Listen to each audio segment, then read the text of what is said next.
In my city, it was pretty simple to find a gun. If you fear me, then you love me. That is the form of love that we dive in Constellation. No matter what, love can reunite. We are only one word away from being average and be extraordinary, and that word is courage. So guys, welcome back to another episode of the Make Men Great Again podcast. I've got a very special guest today who's flown in from Sydney, but is originally from Italy. So with that said, Tiziano, welcome to the podcast.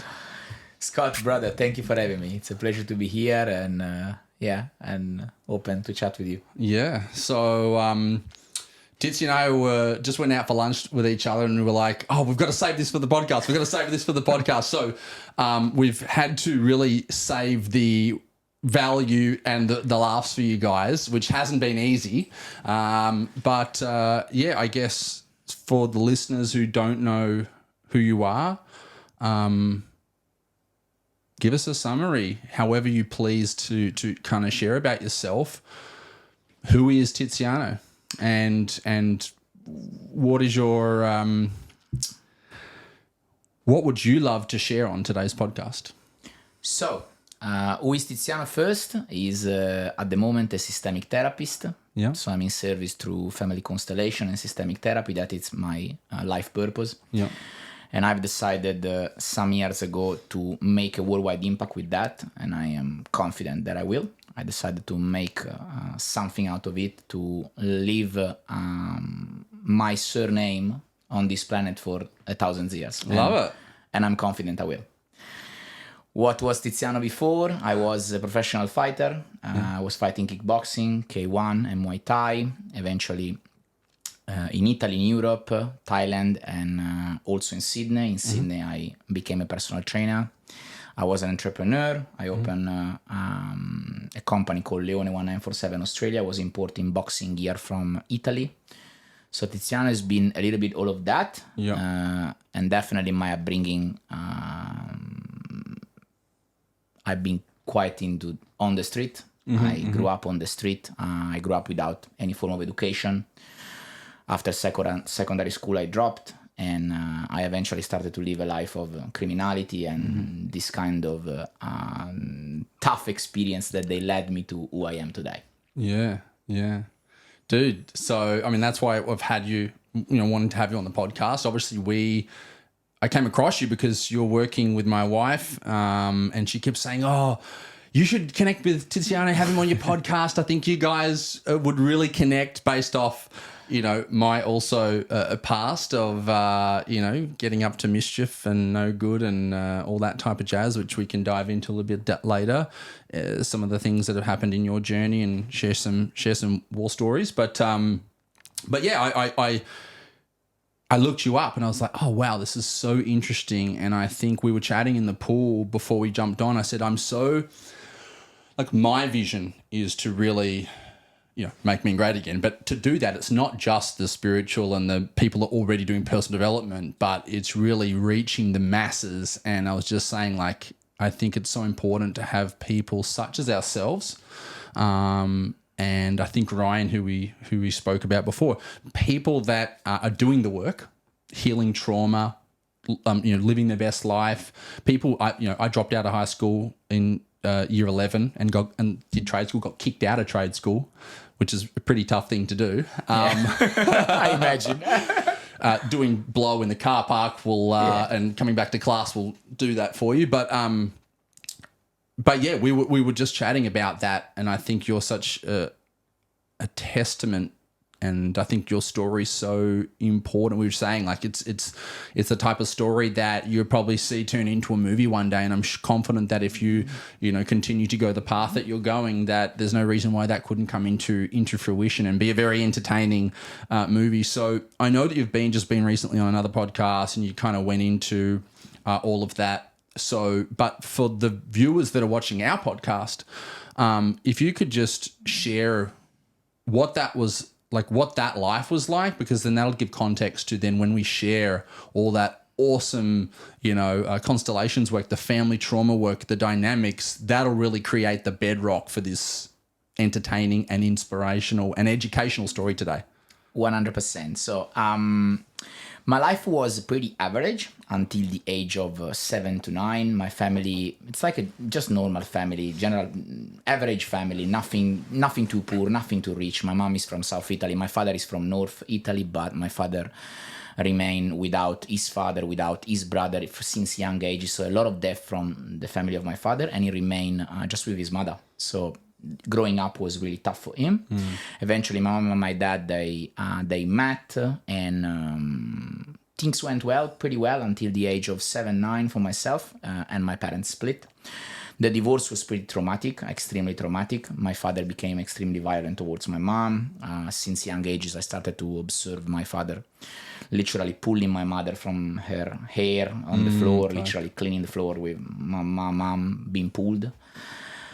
I was crying at the time. I was desperate. I was saying, Dad, please stop. Dad, please stop. Eventually, things went along until my parents split, and my mother went one way, my father another way. And for some time, I didn't see my father. I was just with my mother. My mother had 3 brothers, so eventually I melt into my mother family. And I melt into the area in which I was living. I'm from Savona. Savona is a city that is quite well known for criminality. I think I might have seen something on YouTube.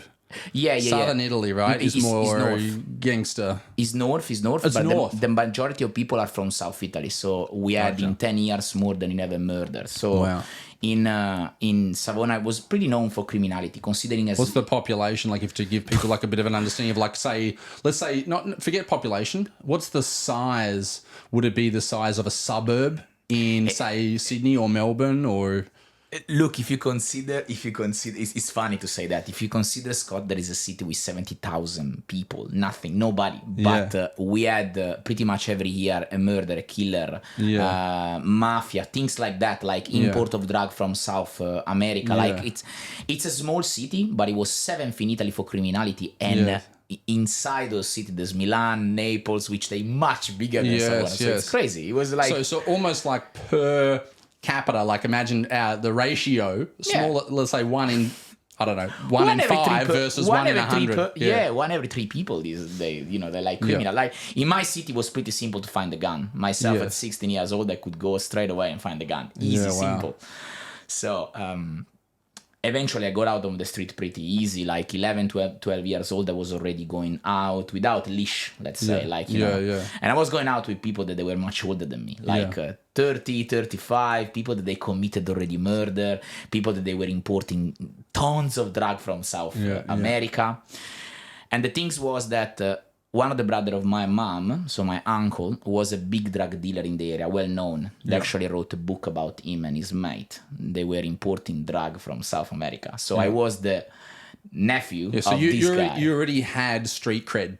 Oh yeah, like, the first time I went in jail, I had no problem because they knew I was the nephew of this guy. I love how casually you dropped that. The first time I went to jail, So this was also my badge of honor. He's the nephew of, so you don't touch him. Yes. Also, I was going out with people that you didn't want to deal with, So I was looking at the men without seeing my father. I had no man. I had no man role, male role.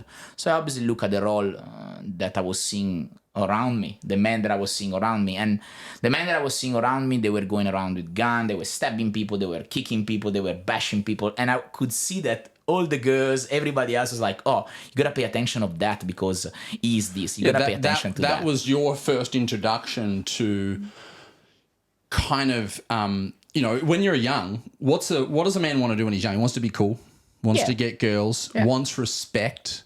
And you had these criminals, these people, even in your family, that were showcasing you, hey, if you're like us, if you have a gun, if you beat people up, if you just nobody fucks with you, right? And you get the girls, you get the money. Hey, Tony Montana style. Look, I simply was seeking for love. Of course. And the form of love and acceptance I was getting was out of the name respect, which what I ink on my belly. Like, if you respect me, if you fear me, then you love me. So I was trying to do exactly the same, despite I'm a teddy bear. Because I do the work that I do because I can love beyond. I have so much love. But at the time, I couldn't see it. That was just the skills, you know, and I think that's why it's so important to have these conversations, because people have different coping skills. When I can't get true love, well, what about just the love of admiration or the respect from my peers because I just beat the fuck out of someone? You know, I don't know what that other love looks like. And that doesn't even feel safe to me. Like if in your environment, you know, to be as you are now, you know, what would people say, or what do people say? Oh, they don't recognize me, particularly the girls, because I've always been the pretty boy. Like, despite I was the criminal, whatever, the fighter, but I always been the pretty boy. So all the girls that I used to date and I used to go out with, now when I speak with them, they're like, I can't recognize you. I don't know who you are. And my mates, like, some of them, they actually died, but the one that they are the good, the one they are alive, they have seen me change 360. They almost don't recognize me, as I said. Like, do you still speak to some of those guys? Oh, yeah. I still have my mates, exactly the same. My best mate when I was 14, which is the guy who introduced me to criminality, introduced me to who I became eventually, died in jail. So he was my best mate. His name is Fabio. And I always carry him in my heart because he protected me a lot when I was little. Like, I was so insecure. And if it was not for him, you know, like when I was really, like, not yet up to the street, but almost going for it, people were taking the piss out of me. They were playing, like, you know, little things like that. And he actually showed me how to avoid that. He taught me how to protect myself by being like him. Yeah, how to stand up for yourself in a way that is not going to, well, that is, you know, a good way of going about it. Too much and you cause too much drama, not enough, and they're going to walk all over you, they're going to test you, they're going to fuck with you even more because they see that vulnerability inside you. I'm speaking from my heart of, like, I went through that. Yeah, like, you know, I was a people pleaser when I was 12, 11. I was trying to please the other because I didn't have personality. You know, one of my mates was playing guitar. I was playing guitar with him just to be accepted. Yes. Another one of my mates was playing bowling. I was playing bowling with him because I didn't have personality. Yeah. You're just trying to find your way. That's right. And people started to see me as a people pleaser. So I had a few years really bad that I didn't have a role. I didn't know who I was. Eventually, Fabio was the guy that everybody liked him. The girls, they were all over him. He was a very good looking guy, blonde, blue eyes, and it was a blonde Italian. Blonde Italian, yeah, blonde Italian. He didn't have a father too. He didn't know who his father was. Like, he had a stepfather, but he was growing up in a rough family, as much as I grew up with. And he eventually was the coolest in the area, and he took me under his wing. I was younger than him, and eventually, he was my best mate. Then he ended up This is the friend in jail that ended up passing away? He passed away in jail out of overdose, but he did a lot of big stuff when we were outside together. So big story even that. But eventually, he passed when I was roughly 20. I was 22, 23 myself. He was 26, 27, and they found him dead in his cell prison. Something that just kind of, as I'm listening to your story, and it's such a captivating story, I'm sure, for, you know, and thank you for sharing, because I know that that's a past life of yours and would come with quite some emotion as well. So thank you for sharing so openly and honestly. Something that kind of popped into my head as you were speaking was like, if you could, I mean, just imagine that that 12-year-old version of you, that 14, whichever age fits for you, you can do whichever one you want. What would you say to that boy or that teenager? What does he need? What did he need to hear that he wasn't hearing? That could have not necessarily saved him. His environment was his environment, right? Yeah. But there's decisions that can be made, and I'm saying, like, speak to this to yourself, but maybe someone else. You know, there could be other youth that are going to watch this as well, or even someone who went through something like yours and they still haven't done the healing yet. So just intuitively, I mean, speak to that. What's something that you feel like you would want to say to that version of you that would have really meant the world? Awesome advice. Be yourself, because it's going to work out. This is the biggest phrase that I still say to myself. I still say to my little boy, be yourself, because it's going to work out. If I would have been myself, the person that I was actually, full of love, I was a child full of love. I literally still now, I recorded on my story this morning, when I see a child that say me hi with the hands, it makes me cry. It makes me happy. I was so full of love, and I'm still, that's why I do what I do.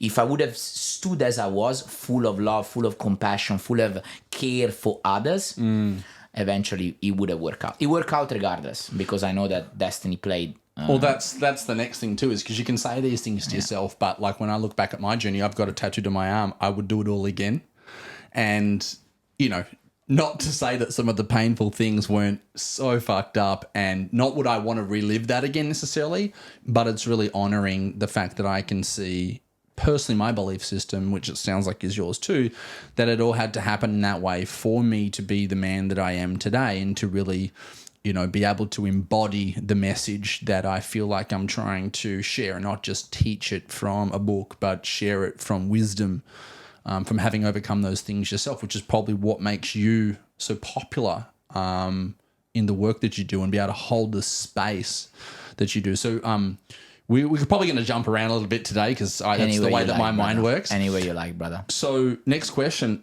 like, what is the work that you do? Explain to me. I mean, as I said at lunch, I kind of have a bit of a gist of it, but we'll backstory how you got there and all the rest. But for right now, what is Family Constellations and Family Dynamics, or what is it? What does it do? And who's it for? Family Constellation is a psychotherapeutic approach that is being developed, not invented, by a German psychotherapist called Bert Hellinger. Hellinger acknowledges us there is a field of intelligence, which Rupert Sheldrake confirmed out of quantum physics, that is running through us, is running through me, is running through you, is running through your wife. So we are all part of this morphogenetic field.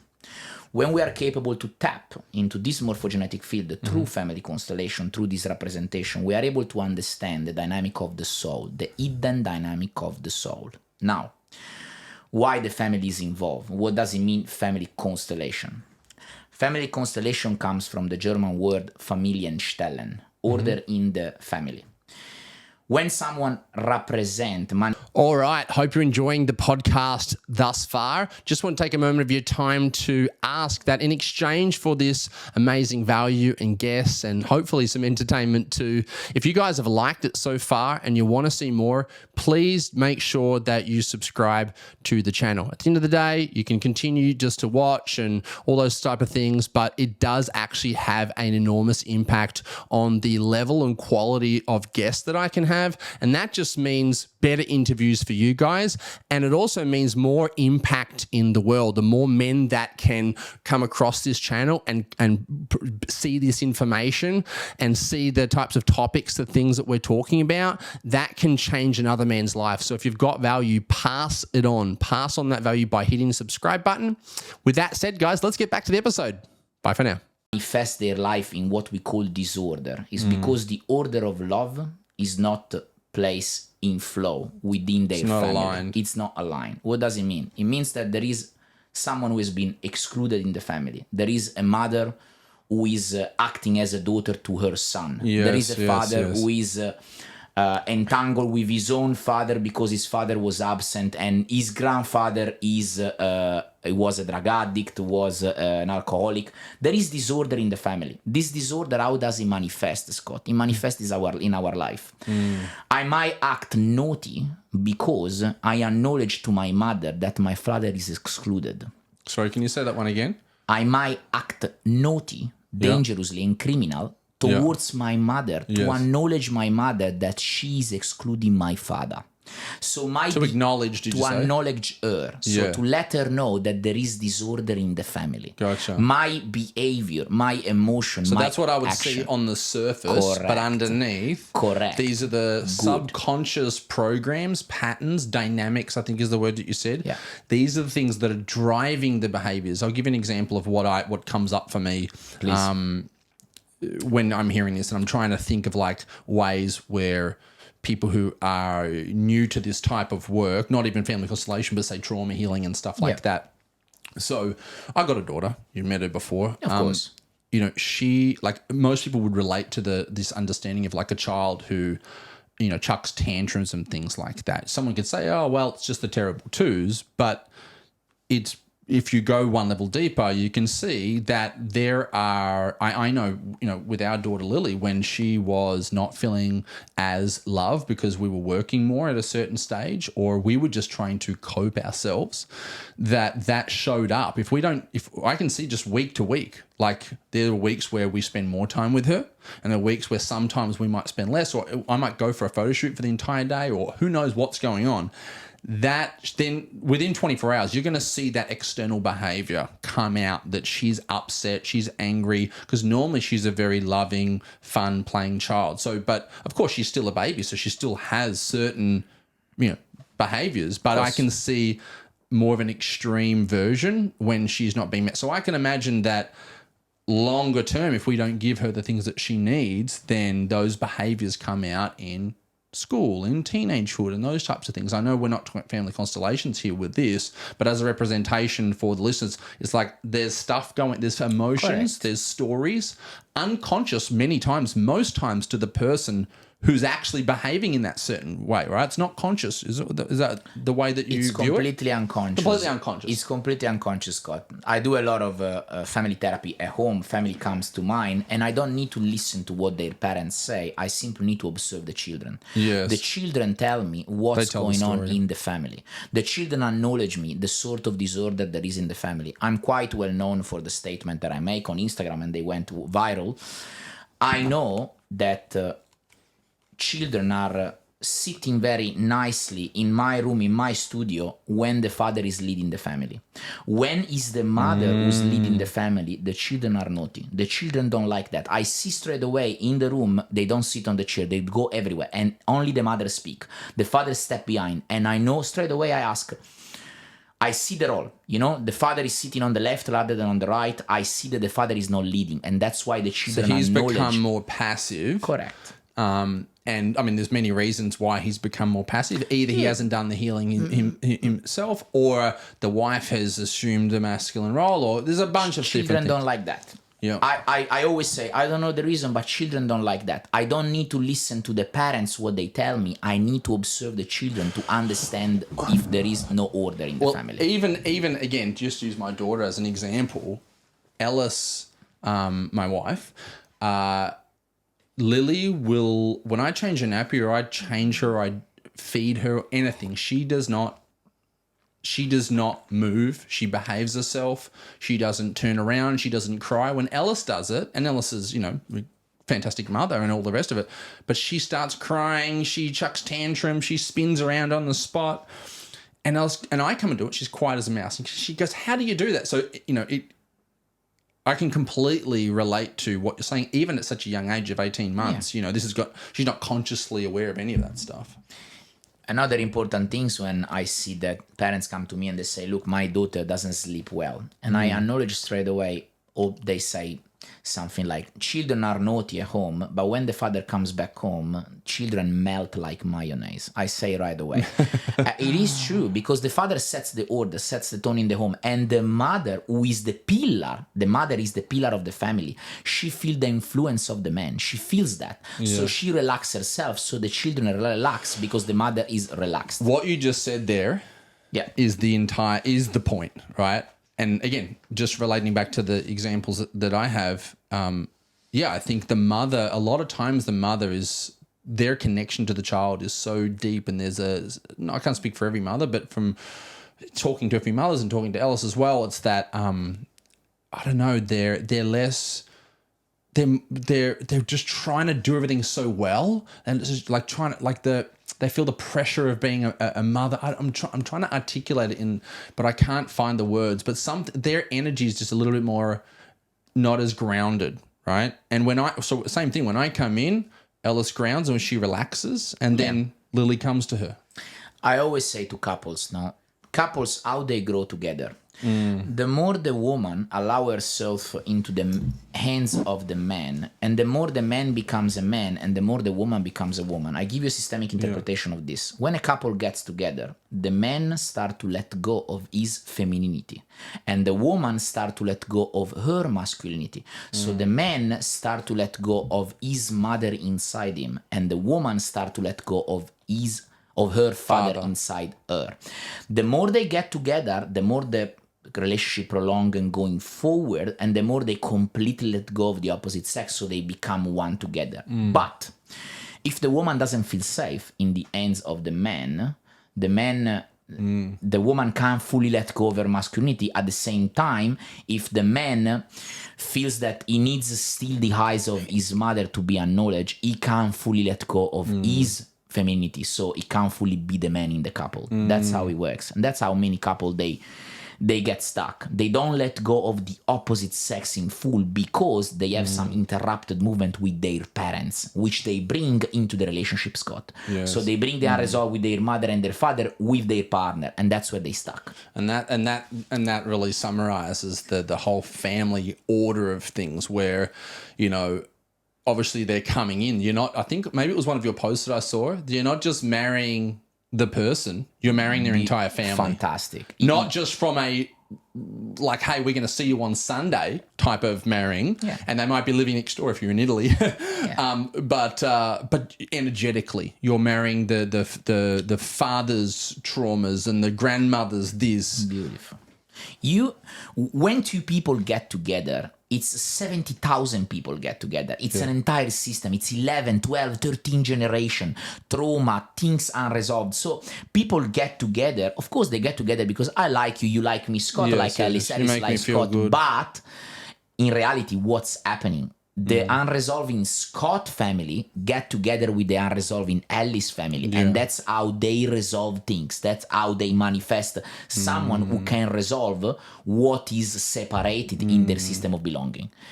And that's when I say most of the time we don't actually manifest a partner that is like our mother or our father, but actually as our grandparents. So Scott is gonna meet a representative of his grandmother from his father's side, and Alice, she's gonna meet a representative of the grandfather of her mother's side. That is usually how it works. If you sit consciously, if you do like psychogenealogy or systemic therapy, you see that. I'm trying to think. I don't really know my grandmother that well. So, you know, I wouldn't know her personality. Yeah. But I would say that she's very committed, and very loving, but loyal. But I don't know much else. But what I do, I'm pretty sure, and I hope Ellis doesn't mind, but I'm pretty sure Ellis's grandfather was an alcoholic, which I have been through. Yeah.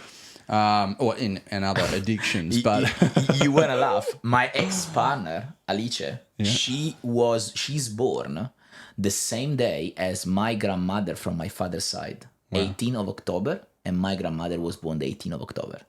Wow. Yeah, it's mad. Do you think that, you know, if we talk about, we're dropping out of like maybe the regular realm that most people are acting from, right? You know, the everyday stuff, and we're dropping into talking about energy and things like that. Yeah.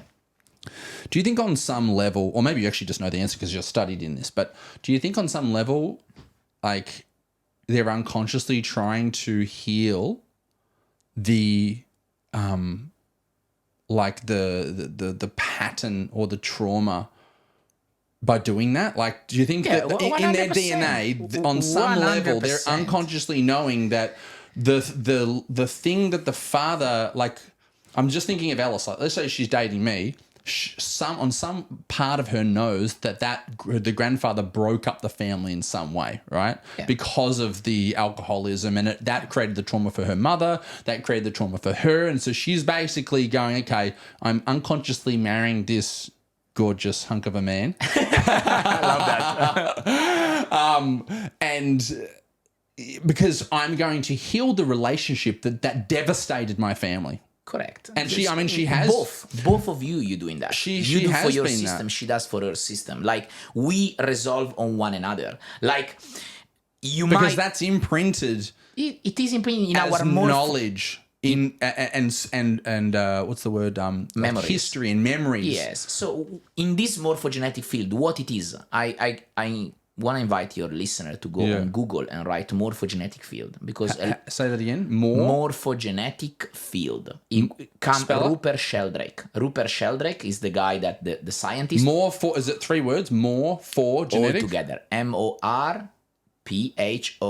Oh, GE. morph, as in somebody correct. morphs and transforms. Yes, Morphogenetic. morphogenetic field. Gotcha. That's right. So what is a morphogenetic field? It's a loop of memories. We carry memories, but pay attention to this. The University of Queensland just acknowledged us that it's not about only the memories we carry energetically. We carry it in our muscle, in our tissue. I know that. Exactly. It's quite well known now, and science come to the surface like... It's in the fascia, it's in the fascia, it's in the tissue. the organs, Correct. it's in the tissue, it's in everything. Correct. It's stored. It is stored, exactly. And the University of Queensland just acknowledged us this information. But us in Family Constellation, we know that. We know that we need 5 minutes, literally, to place the representative in the field. And we see right away how the grandfather is acting, how the grandmother is acting, what's going on, what is the unresolved that we can't see, why I cannot manifest money, why I cannot manifest a relationship, who am I loyal to. So as soon as I place the representative in the field, they show me what is unresolved. Where is the entanglement? Where is the real issue? So finance is a great one, and a big, I would say, problem area for a lot of people, both in Italy and here in Australia. We've got Tall Poppy. In Italy, they've got the church, and it's one of those things where so many people wear it as a badge on their chest that I don't want money, but then their life's in fucking they think that the only way to make money is through doing evil things because it's been programmed, or through being egotistical, or through it's some sort of negative thing, right? So that's like societal programming, right? But then if we imagine that you've already gone to level 2 and you've surpassed that, you no longer have those beliefs, those programmed belief systems. But now you go to try and make money, you go to try and buy business, and you keep losing the money or not being able to manifest it, right? This is what you're talking about, where then level 2 healing or transformation comes in, where you go, fuck, what were the beliefs, what were the relationships energetically with money? Maybe my grandfather went bankrupt. Maybe there was a big theft. Maybe this is what you're talking about, correct? Absolutely. Tell me some stories. Drop some bombs. Remember I said to you, we're going to drop some bombs, and I'm going to give you a clap. So let's go. That's actually the bomb I want to drop. That's how I got into Family Constellation. Yeah. I opened a business and I went in debt, big debt. Like you probably know that. Too. Yeah, people know that. People know my story, so it's quite known now. I went in debt almost 120,000 euro, and my father lost a house out of debt. Wow, because it was literally hinged on that money. Oh, the bank took it. Wow. The bank took it to pay back. But let me tell you this story. My uncle, my father brother, Uncle Lino, he died in a tragic car accident when he was 15. Gotcha. And my family inherited the money which they bought the house with. Gotcha. So my father, out of guilt, he lost the house out of loyalty. Yes. And myself, I took a little bit of this loyalty for my father, and I lost another house, the business, almost 120,000 euro, out of that loyalty to my Uncle Lino.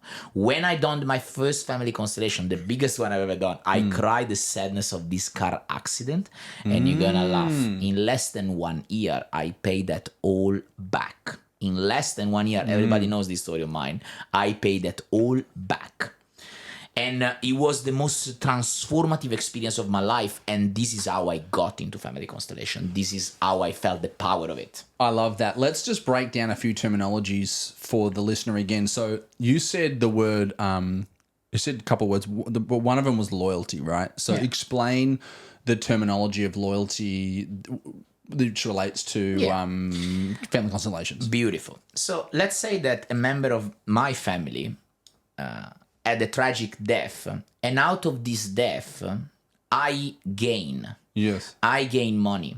Because this member of my family is older than me, is before me, come before me, I honor loyalty on him. And I say, you come first. But again, this is all unconscious. All on unconscious, all on the soul level. You're not actually feeling some sort of loyalty to your dead grandfather. I never even met my uncle. And nobody ever spoke about it. And that's why I got loyal to him.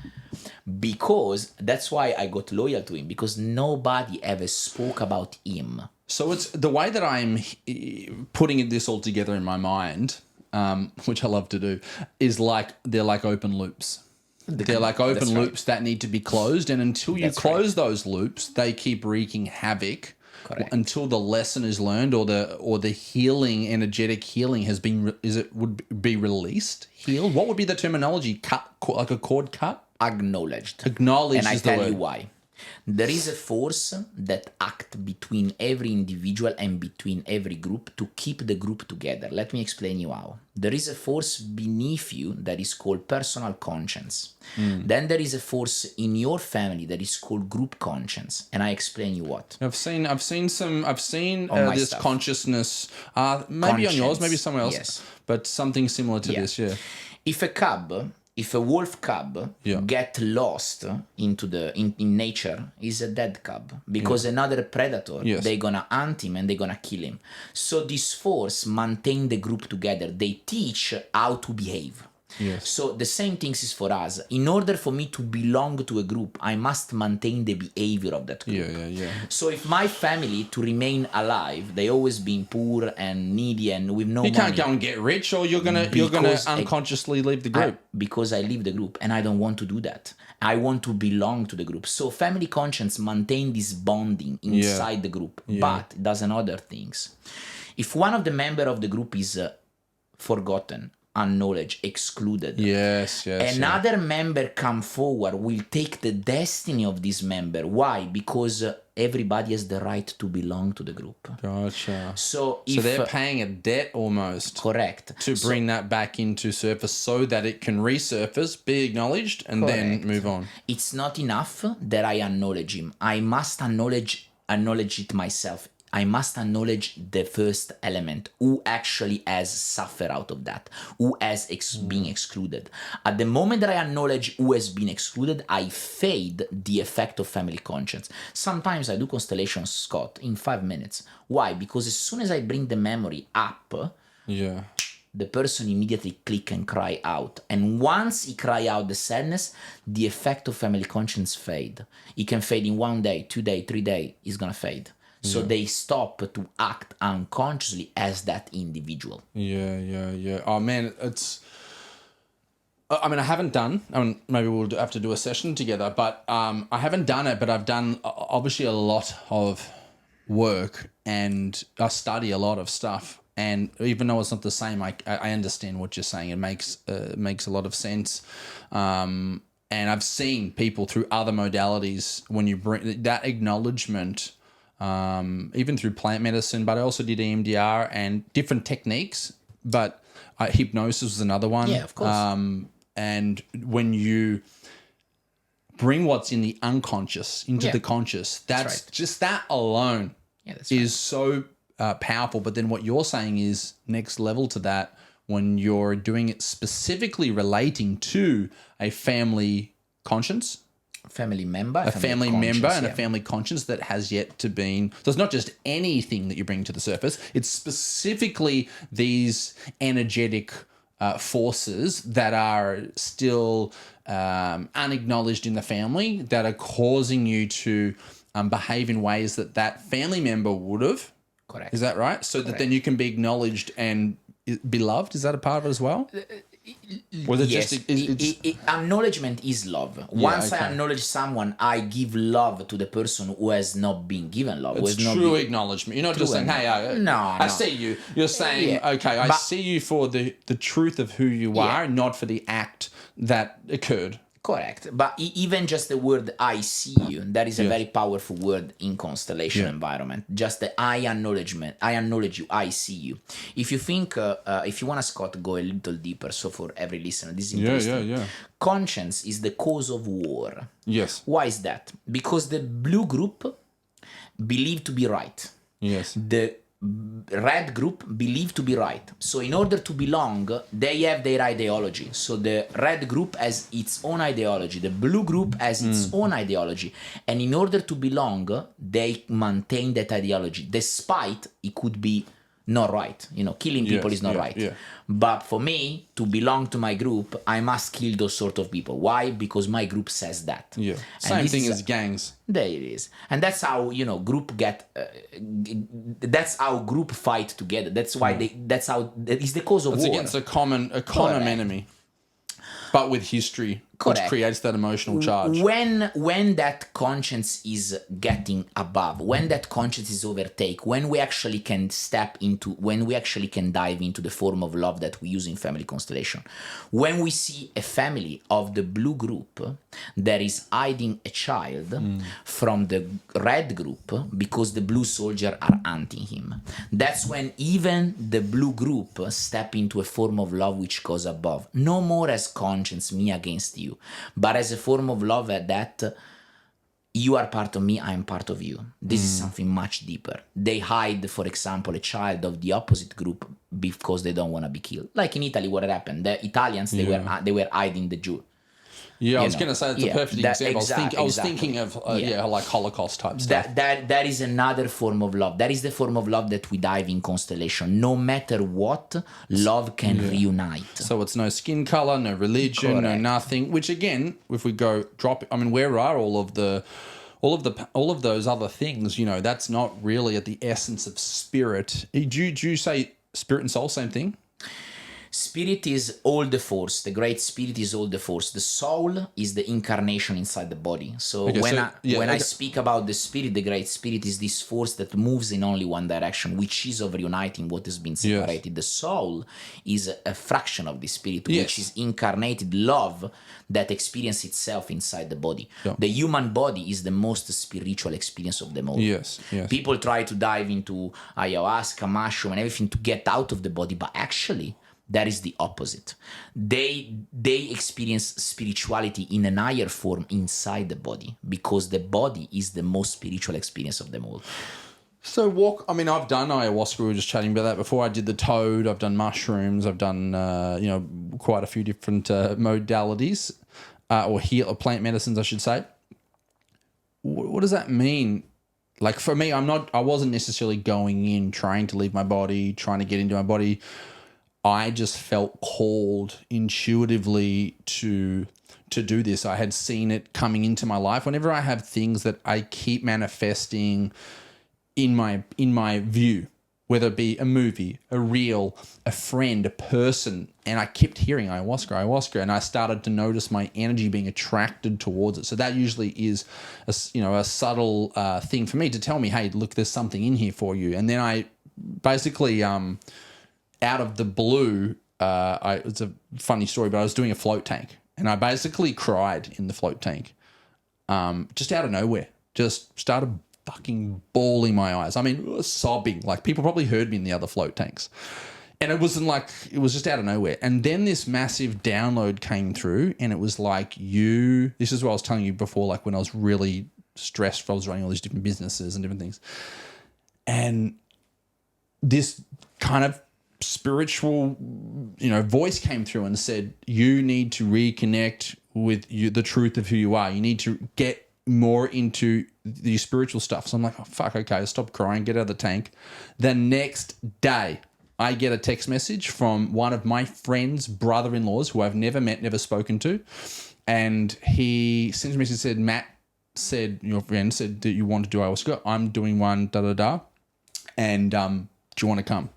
So it was like, all of these synergistic things kind of happened. And then obviously, I did have a very transformative experience, and I've been integrating over the last 18 months. It's why I'm here doing the podcast now. Eventually, it told me, shut down your business.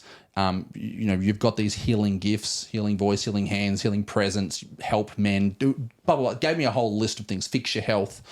Said I was going to get colon cancer. That's why I've been doing this detox thing that I've been doing.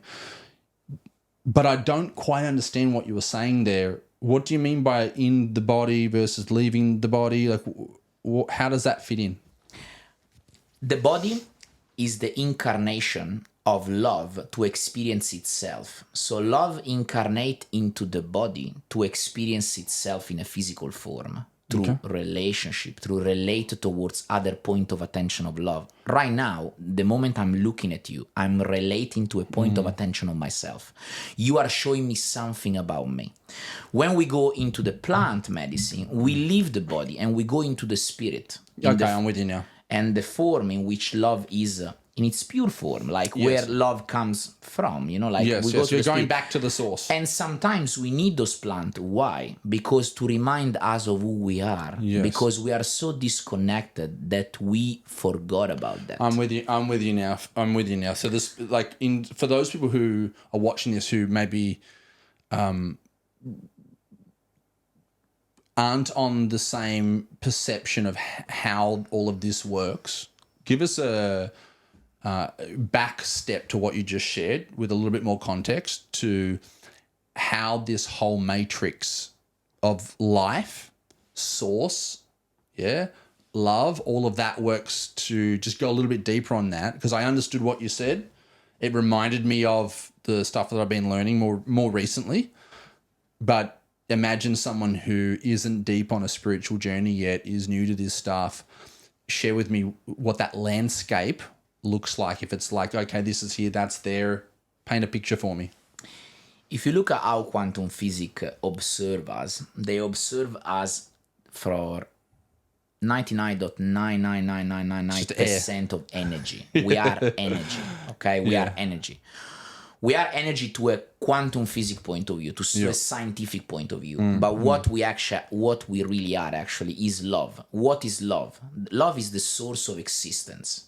We don't know where this come from. We don't know since when it exists. But we are this we are this source of existence. That is how I'm able to connect within you. That's how you are able to connect within Alice and with everybody of us, because a part of me is inside you. One of the most profound phrase that I generally state when people come to do constellation is, I love the part of you which is me. That is a very powerful phrase to say to your partner. I love the part of you which is me. And your partner say to you, I love the part of you which is me. And I love the force that brought us together. And I love what separated us in case. There is a force behind everything of that. I always say human free will is extremely limited. We are guided in everything through thoughts, feelings, emotion, action. There is a force behind us that is guiding us through. Which is spirit. The spirit, correct. What Bert Hellinger called the great spirit. And the great spirit moves unconditionally towards one direction. And that is of reuniting that which has been separated. What has been separated must find reunion. Where love has been separated into the family, love seek reunion constantly. And if he cannot do it through the grandparents, we'll do it through the parents. If he cannot do it through the parents, we'll do it through the children, and on, grandchildren, great-grandchildren. This is how we experience life. Love constantly seek to reunite itself in a loop of memory. I'm with you.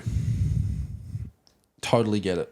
And when I did the ayahuasca and I did 2 nights of journeys, the final cup of the final night, I was shot off to another realm. And in that realm, all there was love. And it basically was saying love and light, love and light, love and light. That's all there is. And I'm like, just for some context about me, I'm like the guy that was not spiritual up until I met Alice. And even on the journey of being with my wife, she would go on about this and that, and I'd just be like, I love her, I accept her, I don't understand it, I'm not there yet, but I love her and I don't judge her for it. And then we've been together for 4 years now, I think, and each year, through my own journey of seeing how she's progressed and seeing the differences between us and how she's broken beliefs that I had of the ways that I viewed life. And that's then made me more open to listen and watch and learn. And vice versa, her, the same in me. And on that journey, marrying someone who's very spiritual, going on that journey, like, I didn't have that. Light and love, what the fuck? So I'm not going, I'm sharing that because we're using words like soul and energy and light and love, and I'm imagining that some person saw the Make Men Great Again podcast. Let's fucking go. And these guys are talking about this, and I'm like I've been that guy. I wasn't always this way. I'm clearly you weren't either. Yeah. So, but nonetheless, this exists. whether we're at the level of awareness of that existence. I want to share something really, really quickly because I think I can't remember if I've shared on the podcast before, so it'll just give context to those people who aren't at that level of awareness yet to help them be open to it.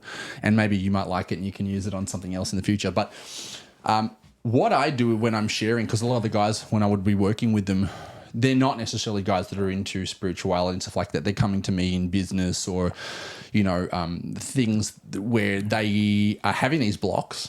They want to progress, but they don't understand why they keep facing the same walls. Now, they probably need some family constellation work, clearly, but I'm not practiced in that. But what I would share with them about at least connecting out of their head and into their heart and into their intuition, which they usually will have no understanding of what that is. Is that even real?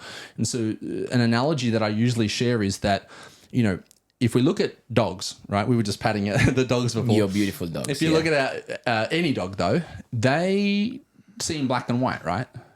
Yet as humans, we see in color. We're in the same world. We're in the same atmosphere, the same thing, but we see things that they don't see. Does that mean that doesn't exist? Of course it doesn't. On the opposite way, dogs can hear frequencies and sounds that we can't hear. Does that mean that the sounds aren't there? So if there is a listener right now, or watcher, I should say, we're most likely on YouTube, that is yet to have a relationship with intuition, have a relationship with their soul, have a relationship with the greater spirit, whether that's through religion, whether that's through going through a ceremony, whether it's through whatever, if they're yet to have that, I would just invite them to be open to that concept. And then that means open to, all of the stuff that we're talking about today, to really give that context to, okay, the landscape that I was asking you to kind of play out for us was that the universe, and you correct me if I'm wrong, but the universe basically is love and light. It's just love everywhere. And then we come into this world, into this earthly experience, whatever dimension or whatever thing that's on, to experience, because we all have a divine spark in us. We are all a particle or a piece of that existence, that nothingness. And you brought up quantum physics before, right? And I knew that thing that you mentioned before about they go under a microscope, look at the bone, then they look at the inside the bone, there's the atoms and the neurons, and then finally after everything, it's just air. And they did the same test, I think, I can't remember what it was, but in quantum physics, and it was like there's matter, there's matter, there's matter, there's matter, and then there's just nothingness. And they were saying that below that line of nothingness is that's that godly, that's that greater spirit that we're talking about, right? Religion call it God, spirituality call it love, quantum physics call it morphogenetic field. Yes. About what you were saying before, Scott, you mentioned something that in Constellation is quite substantial. When a person has a block, in Constellation we acknowledge right away, wherever you have a block, you have a person missing in your system. What does that mean? It means that if I cannot move forward and I cannot achieve my degree, after 5 years that I've done my courses and I'm there and I keep procrastinating. I've worked with a girl in Melbourne, fun enough, who she couldn't give her degree. No matter what, she was keep procrastinating. What we did, we acknowledged her grandfather from her mother's side. After 3 months, she gave her graduation. You call it chances, you call it this, you call it that. But as soon as she came to me and she said, Tizi, I want to finish university, but it's 8 months that I feel stuck. I cannot move forward. The first things that I acknowledge is who is missing. Where the energy is missing in your house. What is your house, your family? I look at your family system as a house. There's one room, Scott, where there is no light. What I do through Constellation is reunite the electricity cables. Sense. So I connect that room electricity cable with the entire electricity system. So light flows again in that room where dark was. The same things is for this person. She couldn't give her degree. We acknowledge her grandfather from her mother's side and the light. And are you allowed to, sorry to cut you off there, but are you allowed to share, what the issue was with the grandfather? Yeah. The issue was simply that her grandfather was lost and her lost in war, and her grandmother married another man who she was calling grandfather. And I said, no, your grandfather is your biological grandfather. So once we made space in her heart for that person, she cried out that sadness. We acknowledged that person, and the life flow flew again into her system of belonging. So she's able to move forward where she was blocked. Where about authority figure, graduation, a man in the system is missing. That's it. We found the man. So what you're saying here is that, is there a relationship of not being able to move forwards? Forget that it was university, but we're just speaking. Yes. You're saying that, and is it different for man and woman? I'm guessing. So if a woman is struggling, because there might be women watching this, I hope that there is, or it could be a husband or a man who's dating someone and their partner's going through a lot of anguish because they're struggling to move forwards in their business, in their relationships, in their financial or whatever it is, and we could give some facts for them and help them move forwards, right? So talk me through. If it's a man, usually, maybe, I don't know the facts, but you can school me on it. If it's a man, he's struggling to move forwards. If it's a woman and they're struggling to move forwards, is there specific things that you would spot and uncover that are kind of like generic same things? It's always individual, Scott. Okay. I need to observe a situation individually. In family constellation, there are no generalization. There are ideology. Generally, 99% is like that. Okay. But I always need for an accurate unfolding to observe the singular expression, the systemic interpretation of that person.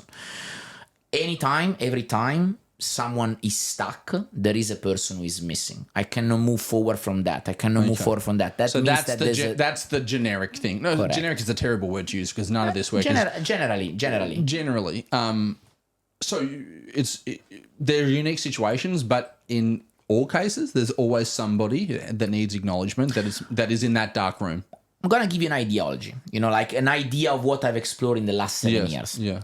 If a person who has problem with alcohol is missing his father, the alcohol substituting the father figure. A person who has problem with money, most of the time problem with the mother. Why? Because the mother represents nurturing experience. What are money for? To nurture you. So a person who has let's say work up and down, that work is not stable, that the money are not flowing in, I need to look at the situation with their mother. However, if I have a person who makes a lot of money but who loses them, they make $1,000 and they spend $1,200, I would look at the father or at the man in the system. Why? Because the man is the structure. So if a person makes $1,000 and has a leaking energy into the structure, there's a man missing in the system. So they will spend $1,200, $1,500. They will go in debt. As I said before, problem with authority, problem with fines, problem with visa, everything that is about the man in the system. That's interesting. Just to recap what you said about the nurturing. For me, I think money more represented safety, because I've obviously been, kind of on an entrepreneurial journey since, and without the safety of finances since my mum left my father at about 15, we were always struggling for money. And I could never buy the things that I wanted ever. I mean, that's why I probably started, dealing drugs at 17 and all that stuff. But what really resonated was the female being money, because I know, attraction is more of a feminine energy. So you attract the money, but then with the masculine, that's the structure that keeps the money, that actually creates the structure of the bank account flow that pays the bills on time, is orderly and organized. So, do you find that we're speaking off camera before while we're just waiting for the thing to heat down, but relating that to other things other than money, do you feel like the mother always represents the nurturing that was maybe missing and the father represents the structure that was missing? You actually confirmed the case of that, and I'm going to explain you why, because it's interesting. Who is your safety when you are born? Your mother. Your mother is your immune system. People who are getting sick very quickly, I always say to them, they are distant to their mother. Yeah, that's really interesting. And you answered the kind of thing that I was trying to put together in my mind, because I was assuming that the safety would come from the father. But it makes sense what you're saying about the actual safety, not just the nurturing, because is from the mother, because she's the one that feeds you. That determines whether you live or die. And the father's job is to keep the mother safe. She keeps you safe. Is that kind of what you think? Protect. Yeah. The word is protection. But let me tell you something. People who are distrustful of their mother, they are distrustful towards life. They don't trust anybody. People who don't trust their mother, they don't trust life. They think that something is going to happen behind the door. Why? Because their mother represents life. And fun enough, I always say in my events, you acknowledge right away people who are distrustful towards their mother because they don't trust you in full and you don't relate with them very well. For some reason, you don't relate with them harmoniously. Why? Because your mother is your relationship. When you get out of the womb is the first point of attention which you relate to. So if you have an interrupted movement with your mother, you have difficulties to relate with others. And so in relationships, people who come to me and they have problem in relationship, the first question is, how's your relation with your mother? Straight away. Because your mother represents your relationship. Is your mother who gives you a go for the relationship. She's your imprinting. Morphogenetically, that's how you are imprinted. You are stamped with the eyes of your mother, no matter what. And are you talking all relationships, like friendships, or are you just talking like loving relationship primarily, but of course even friendship, the way you relate towards others, the way you relate towards your mother. If you relate distrustful towards your mother, you relate distrustful towards other. You don't trust others. I mean, yeah, like I said, I haven't done the family constellation stuff, but it's been a long journey for me, I guess, detaching from the family group mentality. I've had to do a lot of healing and mourning to get to a place where I'm able to be the man that I am today. There's been times where I've had to take breaks from my family and they've had to take breaks from me because we've just triggered the crap out of each other because I'm very, very different to them. I love them dearly and have a lot of fun, but in order for me to develop, because what I was finding was that I always returned back to prove your entire point or all of your points and the work that you do. No matter how much I consciously tried, I would block myself from doing this. Like, I've got a podcast called the Make Men Great Again podcast. And that might seem cool to some people. It might seem triggering as fuck for some people. For me, this was put on my heart when I did the ayahuasca thing. And I was petrified. I did a year of EMDR therapy, coaching with somebody, all just so I could share my voice and speak about the things that I'm speaking about on this podcast with you today, out of fear of what my family would think, out of fear of being, kicked out of that tribe. Not consciously. This is me doing a lot of work on myself to build up my awareness and notice the dynamics that are happening inside me that are blocking me. And it's taken, a lot of time, as I shared, I bawled my eyes out on the toad into a pillow, face down, sobbing about my father. And I've healed my relationship with him in the last, 12 months. And as I said off camera, the first time he told me that he was proud of me, which I've done some pretty amazing things in my life. So at 37 or 36 I was last year, to hear that, I was uncomfortable even hearing it. I laughed it off. And that's why he pulled me in and he looked in my eyes and he said, "No, Scott, I want you to hear this. I love you and I'm proud of you." And, a lot of big things have happened in the last 12 months. I actually worked with a coach and he told me to write these forgiveness letters to my parents and then call them up. What he said was to write down 5 instances in my childhood where I was upset about, or that I felt like I would have liked a different scenario to happen. Write down the situation, write down how they made you feel, and then write down what you would have liked to have happened. What you would have liked to have said, what could they have done, whatever. And then also write down five situations that you were so grateful for that so it was both the positive and the negative side. And again, I thought, what a load of shit, like just that exercise alone. But I called them up. I wrote that down. I procrastinated on it for months. And then I called them up and I said, "Guys, I've got this. I don't need you to respond. This is just something that I need to speak my truth. I need to energetically," which when I watched your videos online and we talked about this when I was asking you some questions at lunch, like, hey, you do the role playing, right? Where that someone plays the lost member in the family or something. And then there's something that's so freaking powerful about speaking the things that are unsaid or something like that. And I mean, I've had huge growth in my relationship with my mother and my relationship with my father. And then as a result of that, in my in my life, I've been slowly being able to disentangle myself from that. I think you called it group something. Group conscience. Family conscience. That family conscience, which had been keeping me stuck from being my authentic self, being afraid that if I was me, if I was the true me, unapologetic, fully expressed, that I would be rejected.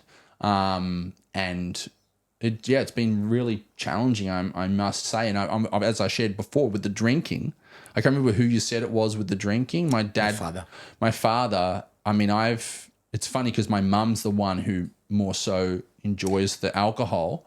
But that's probably because she misses her father. Well, that's true because her father was an alcoholic. There you go. And he died. She's loyal to him. He died of diabetes that he got from alcohol, and he was very distant. She's loyal to him. Yes. And at the same time, when you said about... So the loyalty again, sort of get off the loyalty again, is like almost like a subconscious contract or something like that? It is a conscious contract, like a subconscious, an unconscious contract to I acknowledge you with you're drinking. You are drinking, I drink too. And perhaps you died not because of drinking. You died because your connection to your father, to death, was stronger than the one towards life. That's how we acknowledge in Constellation. You don't die of diabetes in Constellation. You die because your connection to death is stronger than the one towards life. My father got sick at 21st. She got something called Hodgkin syndrome. Your father? My father. Yeah. And he was about to die. And of course, he said to me, I don't know what saved me, but what saved him is that he found his purpose. He was connecting to his father and his brother who they died when he was very young. He had no living being in existence, only his mother. But once he found his purpose in life, he reconnected to his father, and so he remained alive. His connection towards life was stronger than the one towards death. And you hear about that all the time, like people who in the longest living like kind of countries in the world, they all, Japanese call it kaizen, and they have all of these different things. But a lot of they say, I always thought, like, how boring would it be to like quit your work? I mean, I only typically work on purpose-driven activities, but you know, when you've got a purpose, you've got that connection, that want and that desire to have more for life. Whereas if you're an alcoholic, usually that's because, for me personally, it's, you know, addiction and things like that have been because of the pain that you're numbing, or the fear or the stuckness or whatever, right? So when that pain is becoming too much, I imagine that they almost slowly, and they don't feel like they've got the strength to overcome it. Well, then, of course, but you can imagine how that there might be more of an attraction to dying than there is to living. Well, your father is your purpose. Fun enough, you said, my father told me he was proud of me about my podcast. Yes. Your father unconsciously set you on the purpose. Yes. She told you unconsciously, this is what you got to do. And in Constellation, we acknowledge that it is your mother who give you permission to go to your father. So your mother is your first sphere of influence, who unconsciously, she give you permission to go to your father. Okay. If she doesn't give you permission, if unconsciously she says something like, your father is a bad man, is a boogeyman, is a this and that, some people in Constellation, we see that they become drug addict in a way like heavy drug, heroin, heavy drug. Why? Because unconsciously they say, mother, I punish you. I punish myself because you don't give me way to my father. Because you don't give me way to my father. So I punish you by hurting myself. Which would be the most painful thing for a mother. Because you don't give me way to my father. Heavy drug is usually say something like that. People who are taking heavy shit like, heroin, this kind of heavy drug that they eventually lead you to death. That's basically the only drug I didn't do. There you go. So it is a mother who says, sometimes it is a mother who say to her son, don't go to your father. Your father is a bad man. So the son hurt himself out of that. Let's play a game. Please. I like that. We've done some deep stuff. Let's play like a fast boom, boom, boom, boom, boom. Please. I can see you're a confident, well-versed young man. Let's just spit out some typical scenarios, and then you give me like the fast I love this. the fast kind of action of always what call you that. think. Well, we've gone deep onto it, so I want to like pick up the energy. A lot of people when they do the podcast, they lose this minute, and I love it. Go for it, please. So, okay, hyper masculine women. Generally speaking, women, they look at their mother and they see someone who struggled. The life of a woman is much more complicated than the life of a man. So they enter the sphere of influence of their father because it's easier. It is easier to be a boss babe than to be a mother. It is easy to be a woman in leadership rather than to be a woman who holds the space for a family. I said I'd give you one. Thank you, brother. Oh, there we go, dropping bombs. Just give a moment for that to breathe. Dude, I think totally. And powerful statement. So I'll circle back around to this, remind me about this. I want to ask you some more questions, but let's go with the rapid fire. Men who are passive in relationships and letting the woman wear the pants. Those are men generally that they distant from their father. They have generally a mother who is in leadership at home, a mother who wears the pants. So they remain in the sphere of influence of their mother, the first sphere of influence. So they remain a boy. They're not yet a man. Yeah. They become a man only when they enter the sphere of influence of their father. If their father missed that sphere of influence, it could be the sphere of the influence of their grandfather. So it's a generation of men that they never enter manhood. They never enter adulthood. Yeah. I would almost do another clap, but otherwise we want to get the rapid fire going. So, all right. Weight. People who are overweight. So, yeah. Weight represents your mother. You enter in what you call biologically the conflict of a refugee. Imagine you are a refugee that found their house bombed out of a war. What do? You retain food and water. So your body intelligently, when you are distant from your mother, your nurturing experience, retain food or water. The body does only what is right. And what determines the amount of that bomb to look like? Because obviously there's big T's and little T's when it comes to trauma. Could that be an experiential thing that's different for everyone? Or do you have to have something? Because a lot of 50, 60, 70% of the population is overweight. Have they all having bombs with their mothers? Or weight always represent the nurturing experience, the stomach, the colon. That's represent your mother. Okay, so imagine you had an interrupted movement with her at birth.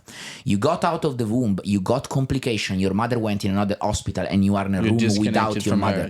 So you feel you are not nurtured. What your body does, retain food or water to maintain you alive. And doesn't just maintain it physically. What you're saying is it imprints into your psychology. This is something that you should do unconsciously into your belief system. A bit like a bird knows to fly, in this direction. That's when the sun's in this fucking thing. And that imprint, that belief system, unconscious to you, stays with you until you reconnect with your mother. Yeah. You reconnect the first interrupted movement where the flow of love stopped between me and my mother. So we look at gaining weight, bulimia, but let's look also at anorexia. Systemically, we see that anorexia look at the father.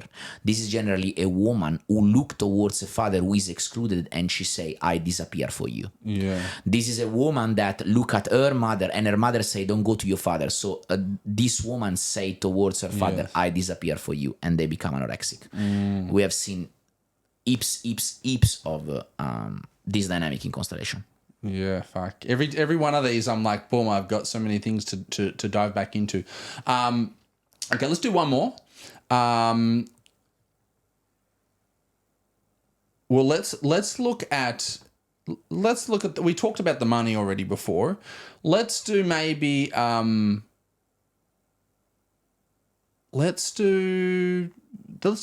We talked on the addiction thing, but that's something that really resonates for me a lot. But why do people get addicted to, is it different, drugs or alcohol? Yes. Addiction is a core. And take away, for instance, very few people go the full-on heroin route. So I'm talking more like pills, coke, weed, and drinking alcohol. So more of the party style, but then maybe it goes a bit darker. But addiction is a cord. Imagine this is me and this is my father. In order to connect with my father, the cord is that addiction. I cannot find my purpose, so through that addiction, I seek to find my father. I waste my time with drug, with alcohol, with smoking. I calm myself down by smoking because my father is not on my back. He doesn't calm me down. I don't feel safe. I smoke. I put it in my lungs. People who generally have issue in their lungs, they have issue with their father. The lungs, the breathing experience is about the father. So the purpose, this not finding a purpose, this not finding a joy. Your father is your joy.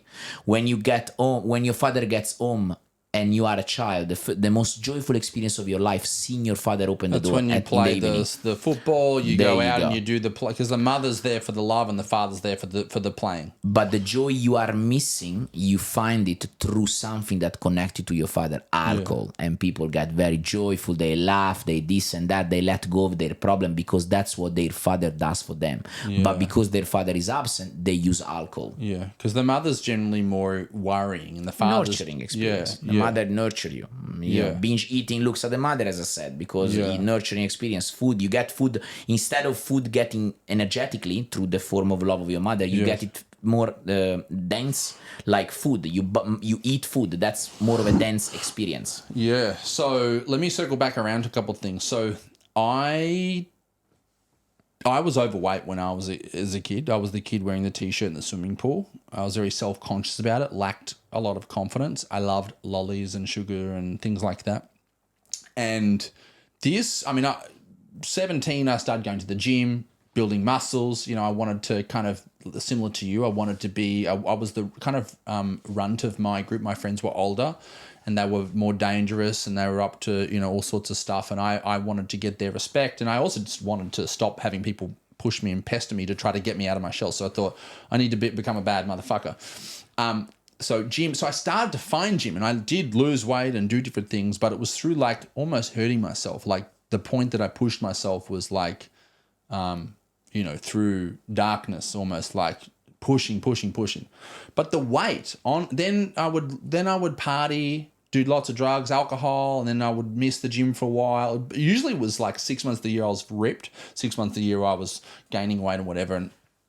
And long story short, when I quit modeling, I realized a lot of my self-worth was from my looks.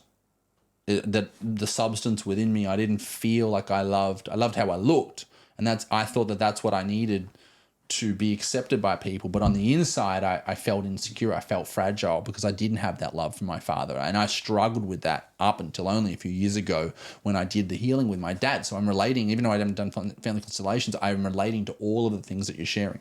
But to focus on the weight thing, I did this hypnosis. I had no idea about my birth. I'd done so much drugs in my life. I had no memories of my childhood at all. I just wiped them clean. But I was searching. I searched high and low every weekend for those connections in all of the drugs and stuff. And I didn't really know how to connect with people outside of drugs and alcohol. But the weight, I gained 20 kilos after I quit modeling because I had this existential crisis where I realized I need to break this thing that I have with my looks. And then that became like the evil thing, being healthy or something, right? So I started healing and I did this hypnosis. Her name's Marissa Peer, and I don't know if you know who she is. She's got this her own technique, and it was just an audio. I just did it in my thing, and I went back to a fucking childhood memory, fully like I was there at birth. At birth. That's how far I went back. And I was literally inside myself as a baby. This is not drugs. This is not ayahuasca plant medicine. This is doing a hypnosis. I'm inside myself and I can see, and my whole life, mind you, I had this feeling like there's something wrong with me. I felt that my entire life. It was the pain of my existence. As I always felt, what made me so disentangled with everyone, right? And here I am. I'm back in the room, back when I was born.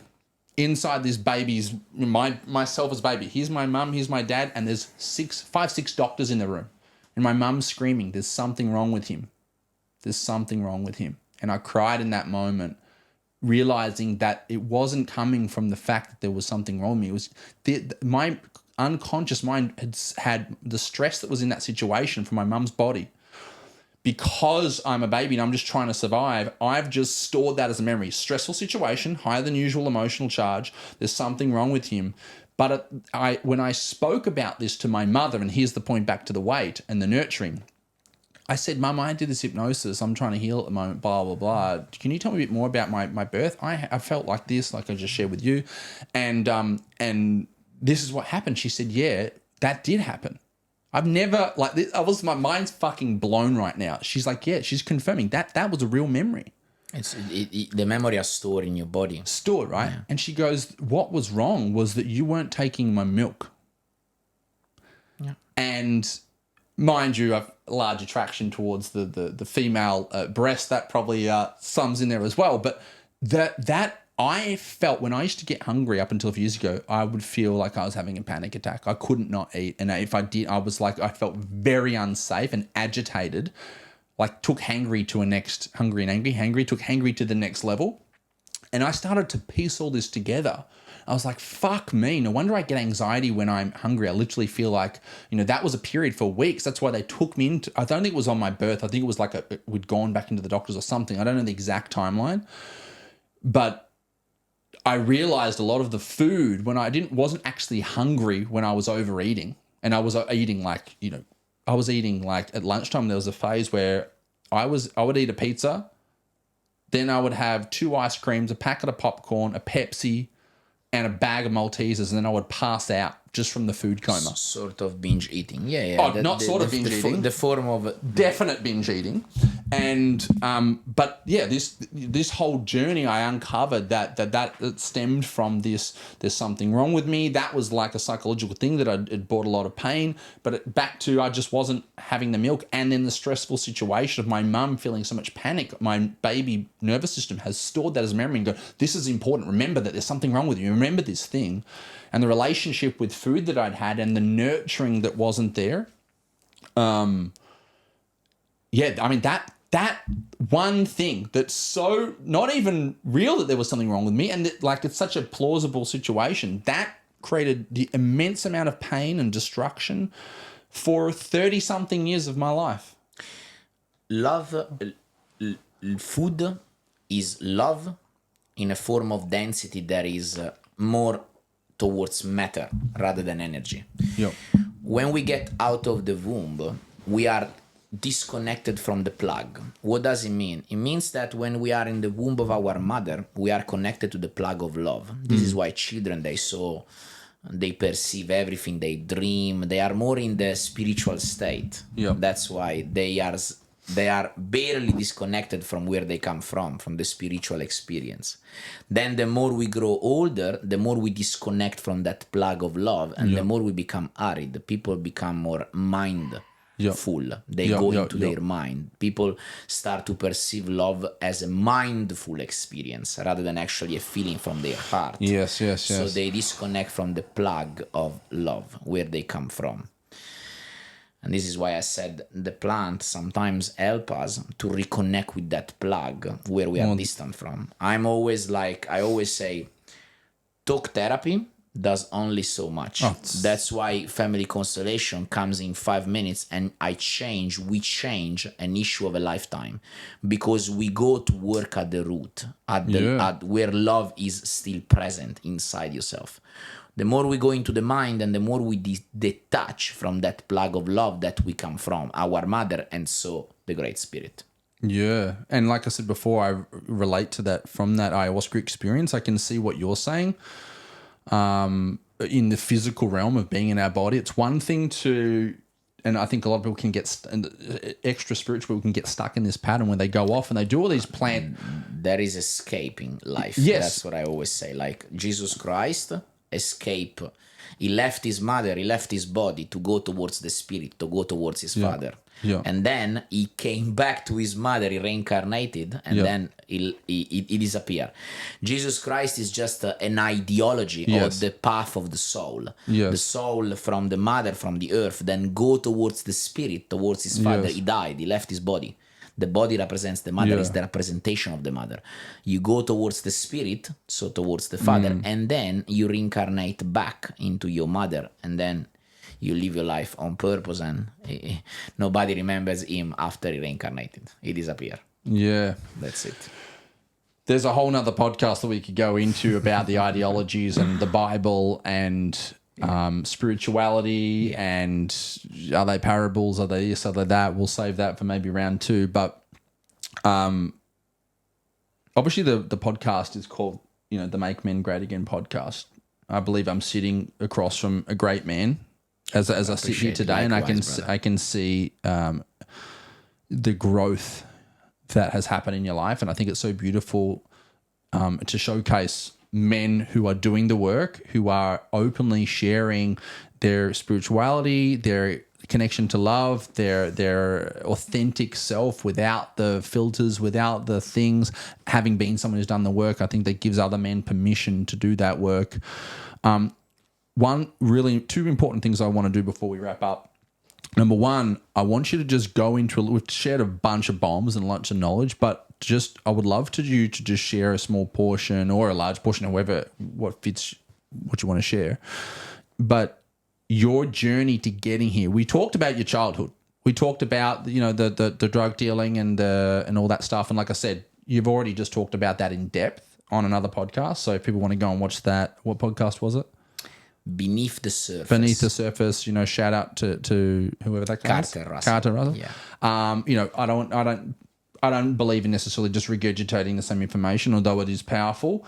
But where I would love to dive into is the transformation, because fuck me. You know what I mean? Like, I get the before, we've seen the after by how you've spoken today. I want to know, what was it like for you? I know what it was like for me. What was it like for you making those transitions so that people who are watching this, they can maybe make some sense if they're in the middle of that dark soul of that journey, if that's how you feel that it was. Share your experience through that. What are the nuggets, or just share whatever you want to share on that. The nuggets has always been, I don't want to just live. I want to make an impact. I'm here to do not a life, but an extraordinary life. Yeah, I can relate to that. What led me forward was curiosity. For as much as I was down, I gone through depression, I gone through a lot of bunch of stuff, but primarily I've gone with year of antidepressant between 22 to 25 years old, and I left them literally when I came to Australia.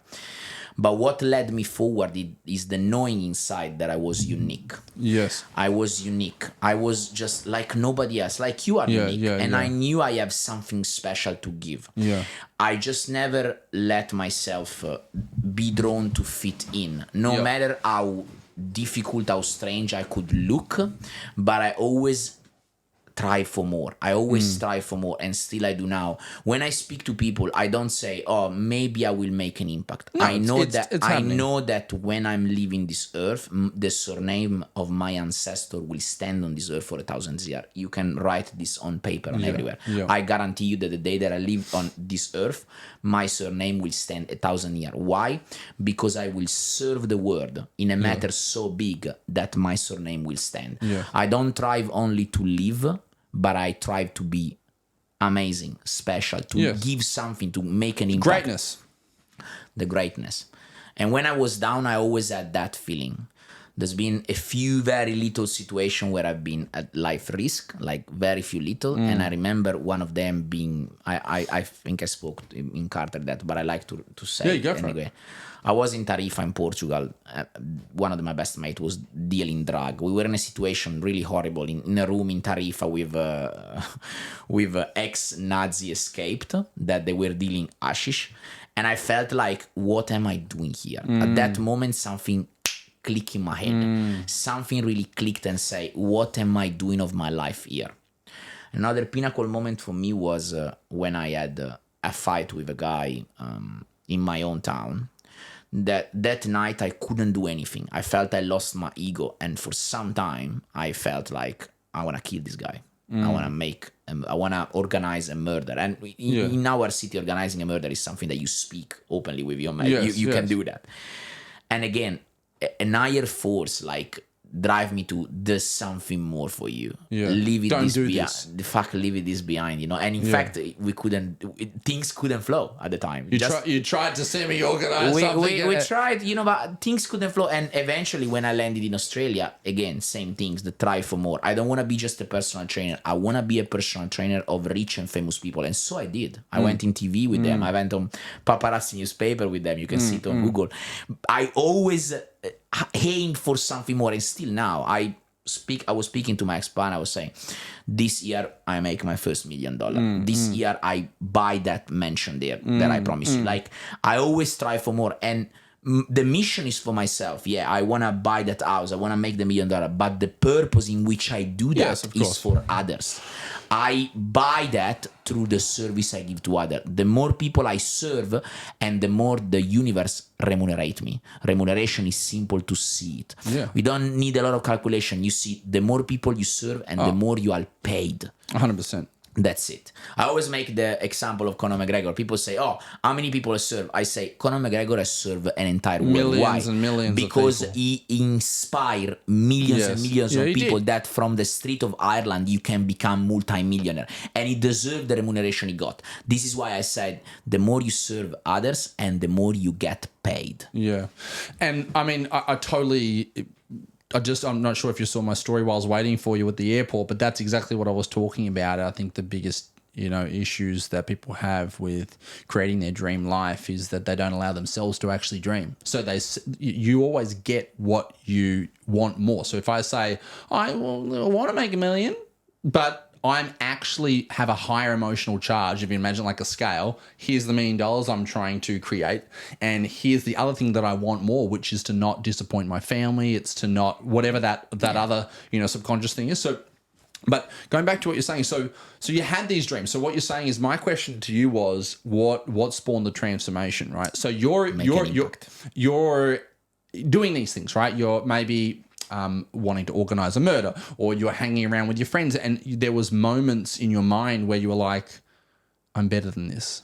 There's something else that for me. Because I really resonate with that, because I had similar friendship circles, maybe not as extreme as yours, but I remember thinking to myself, and people literally said to me, they said, you love yourself. And I'd be like, yeah, I do. And like, you should too. But they meant it in a derogatory term, because I always knew that I was going to get out. I always knew that what I was doing was wrong. So resonate with all of that. But what was it? Was there a pinnacle moment? Like, I know you went to jail. Someone else who I follow is Wes Watson. I'm not sure if you I heard about it. So he shares his experience of jail, and he had a 10-year sentence or whatever it was, 7. At I think year 7, that's where, it's a long time, but at year 7, definitely much different than me and worse. He had this experience where he kind of realized in the solitary confinement, like, he had a defining moment. Do you know what I mean? Was it gradual for you? Because I had a defining moment. Same. I was drugged out on a couch, woke up with a vision from a dream, wrote it on a piece. I just shared this on the podcast I was on last week. If you want to watch that podcast, it's called the One Talk Podcast with Ryan McCarthy. It's on YouTube and the other platforms, but I was sharing with him. I literally woke up. We'd been smoking speed, like crack rock in a pipe, and this is what I did every night. I did it breakfast, lunch, and dinner every day for a few years. I was dealing, and that was my full-time job, and the friends I'd hang around with, it was fucked up, very dark. Lots of fun too, but it got dark, and I hated myself. And one night we were sitting there in this couch, and I basically the drugs weren't even kicking in on me anymore, to the point I was sleeping. It was like 2 a.m. and everyone else was still smoking the pipe, passing it around, and I'm sleeping on the couch, and I had this vision, and I woke up, and everyone's like, oh, what's going on? I was like, get out of my, don't speak to me. I can't let go of this. When you wake up from a dream, and you don't want to forget it, but it's so like, and I wrote it on like a ripped up piece of pad and pen, and then I quit drugs the next day. I quit dealing, gave my connects to my business partner at the time, and I changed my life overnight from that experience. I mean, there was emotions and stuff that led up to that, but that was like the pinnacle moment. What was your pinnacle moment? Walk me through it. I was bodyguarding in a club with my godfather, and a bunch of Albanian guys came to the door. I had a name in my city. People didn't really want to fight with me. First, I was a professional kickboxer already from years, but I'm good with my hands, and I used to be good with my hands, and also they knew that I had the gun, I had the friends. Anyway, that can attract the tough people from other cities though, wanting to go. If I can prove that I can smash him, then I'm now seen as the king. That's exactly what happened to me. This young guy, he was basically me 10 years before that. Yeah. He came to the door, and they were in more than 10. He was armed as well. Funny enough, something bad happened to him a few weeks after. But anyway, he was armed as well. We went almost to a fight. He didn't fight me because he was scared to go one-on-one. So obviously, all the other, we tried to separate this and that and say, okay, let's go one-on-one. This is outside the club, inside the club. You're bouncing. You're actually working in front of everybody. So there's everybody standing outside. Everybody in front of tens of people. One of his friends said, okay, let them go one-on-one. And one of my friends said, let them go one-on-one. As soon as he said that, he came one-on-one, but he didn't react because he knew I would have crashed him like a nut. But I didn't punch him as well. Why? Because they were the double of us, and I knew I would have get laid if you knock him out. They're going to pull on you, maybe. I could knock him out just by spitting, but he knew as well. Everybody knew as well, but I didn't. So that night, I lost everything. I lost my ego, my persona, my name, and that night was the pinnacle point. From that night, since next 4 months, I left Italy. Because do you think that the reason why your ego took, and we were talking about the lobsters, we've got Jordan Peterson here on the bookshelf. If anyone doesn't know the story about the lobsters, I won't say it now, but go and Google Jordan Peterson lobster. But do you think if we were to go back, let's say fork in the road moment, and you didn't decide to do that, what do you think would have happened? If I would have punched him. Yeah, you punch him. Well, if I punch him, I would have got smashed. They were more than, and I would have got smashed. Not only get smashed, I would have got smashed by people who were 10 years younger than me. No matter how good I was with my hand, and everybody knew that.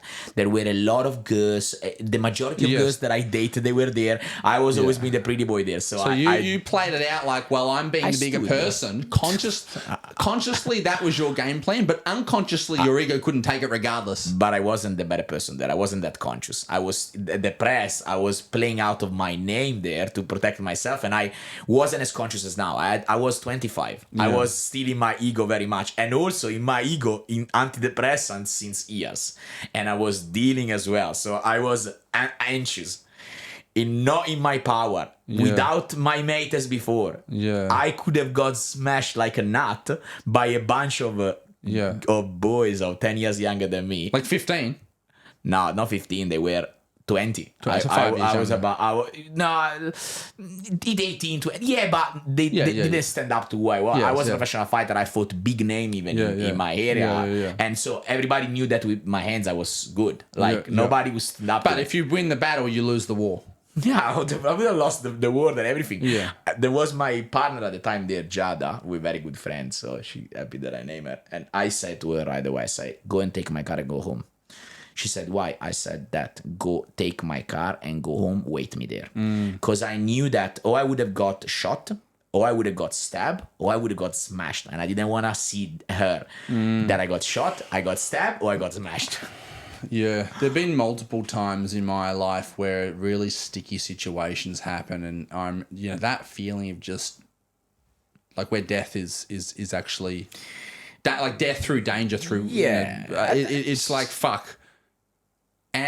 Is this that time? Is this that thing that happens to those people that I've nearly died multiple times, sometimes at the hands of myself from overdosing on drugs, or sometimes from being in situations or being friends with people that have required me to step up as their friend, as they've stepped up for me in situations where, there's knives or guns or things like that. Yeah.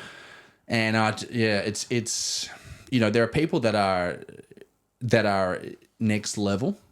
Like I give you an example, the person I'm thinking of, like that absolute crazy. They go, I don't care if I'm going to get smashed. This is who I am. This is what I do. And I never back away. Like that's their mindset. But at the cost of, I do have some friends like that. I have fans or friends? Friends. I have a few friends. One particularly very close. He committed a murder by bashing someone. I have some people like that. We're still friends, obviously. We speak here and there, but they are people that they have no leash. Still now That's what they I'm are saying. 50, and I have a leash, and I have a brain, and I'm a very intelligent person. Because I'm a very intelligent person, I've always been good and intelligent enough to don't put myself until the I know, and that's what I think we were point. chatting about in the car. I think the fact that somebody said to me the other day, like, it's how are you normal? How are you not like, just because we were sharing some stories and stuff like that. And yeah, I think you do have to have, for me, to go back to your point, it was that I always knew in my heart that I was destined for something that was great. I literally did. I know that it sounds weird, but I always knew that. I didn't know what it was. And many times I thought, oh, this is the thing. Oh, this is the thing. And probably they were all somewhat the thing. But I always believed, and I think that goes back to, maybe that's, do you think that that's the different people that is put on their heart for the purpose of the things that they're supposed to do?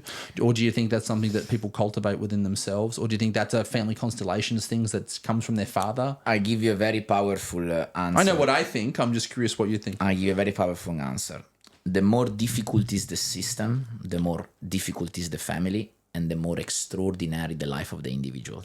Yeah, and I think you can see that with people like Andrew Tate, people like Conor McGregor, who you spoke about before. It's my belief system is that those challenges were gifted to that individual because there is a higher consciousness that has a purpose and a pathway for that person. The only way that they can be that person that you are today and who you are continuing to become to be, and vice versa for myself and whoever else out there, that person is being gifted those things, because how are you meant to be the embodiment of this message if you haven't experienced? How are you meant to be the light if you haven't experienced the dark? Or how are you at least meant to speak to the darkness if you've never been there? So yeah, totally. I think we could probably go on here and tell stories and share things for days. But I think going back to the name of the podcast, the Make Men Great Again podcast, you've got a mission. You've got a message to share. If I was just to hand you the mic right now and say, hey, speak into the camera, that one right there, and tell the world, tell this podcast. That's the cool thing about YouTube, right? This could be a podcast that is looked back on in 100 years' time, 1,000 years' time, and go, wow, that was, this is Tiziano's message to the world, and this is now, in hindsight, looking back, exactly what he was going to do. What is your message? What is your mission and movement? And what is it you want to speak into people's hearts? If I give you the kind of the platform to do that now, and just no interruption from me. The first one is make an impact. Don't be average. And by saying make an impact, don't be average, I say be yourself. Because every time you don't serve us with your uniqueness, you do not only a disservice to yourself, you do a disservice to us, because we need your uniqueness. 100%. And I would say, and I would add out of this, serve others. If you want to make an impact, serve others. The more you serve others, and the more you make an impact. And this is where I'm going. My mission is to serve the world, make the world a better place, and fulfill my purpose into doing so, and fulfilling also my mission by being happy about it, by leave my name stamp of my ancestor on this planet for 1,000 years. And to add to that, well done, love that, everything you said there. For the people that are not, say, in a purpose-driven occupation or lifestyle right now, what do you think people need to do so that they can become that great man? Or if there's women watching, they are not in their purpose because they are adapting. They are adapting to others. They want to maintain belonging to the group in which they are. The reason why they don't stand out, because they don't show up their uniqueness. Everybody of us is unique. We have our individuality. From the moment that we take that individuality out, we stand out. And that is very difficult, because in the group, we are full of people around. But in leadership, when we step out of the group, we face the worst human fear, loneliness. And do you think that everyone is destined for leadership and greatness? Because, I was going to say, because like the truth is, some people like, so in the group, right? There's the bottom of the group. Yeah. There's the leaders of the group, and then there's the middle of the group. The safest place to be is in the middle, right? Because down the bottom, you're going to get picked on. Up the top, you're going to get picked on for being different. Down the bottom, you're going to get picked on because you're weak and you're vulnerable.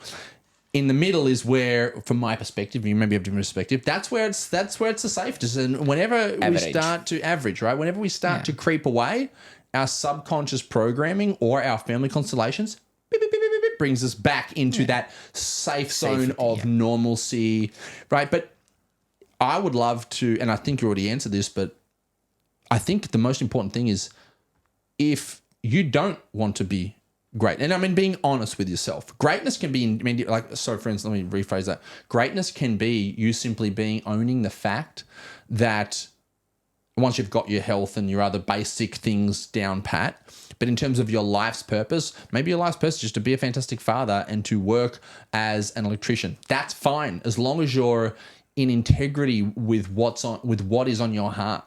As long as you express who you really are, your uniqueness, not stand like others to be accepted like others. You don't just become a family constellation coach because you can see what Tiziano is. You don't just start a podcast because that's cool and maybe that's what could be your purpose. It's just like do the healing work to connect with the truth of who you are, and then share that with the world and share it with yourself. And that's where we can. When I think everyone's doing that, then we're going to have less addictions. We're going to have less family continuation of generational trauma, whether it be, as you shared, your vulnerable experience with your father and your mother, or, all these types of things. A lot of these things manifest as a part of those dark shadows that are in the rooms that nobody's willing to look at. But when we turn the light on and we bring that to the surface and healing can happen, that's one of those things that are no longer dragging us down, holding us back. We feel lighter, and then we can be more of who we are. We are only one word away from being average and be extraordinary, and that word is courage.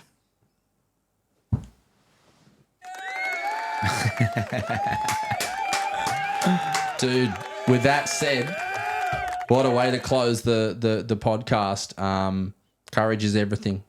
It's not having fear, it's having fear, but knowing and loving. I would argue that it's the ultimate form of self-love is knowing who you deeply desire to be and deeply desire to have, not judging that, and then having the courage to love yourself enough that you won't settle for, anything that is not in alignment with you. So, man, what an awesome podcast. It was quite a good conversation. Guys, I'm going to drop links to Tiziano. He runs actually before we wrap up, what are you doing if people want to connect with you? You run events, you do one-to-one coaching, one-on-one coach, one-on-one Australia, family overseas, Italy as well. Yes, overseas, all around the world. From this year we have different places: Saudi Arabia, France, London, and Italy. All around Australia, they know me already. I do the main city.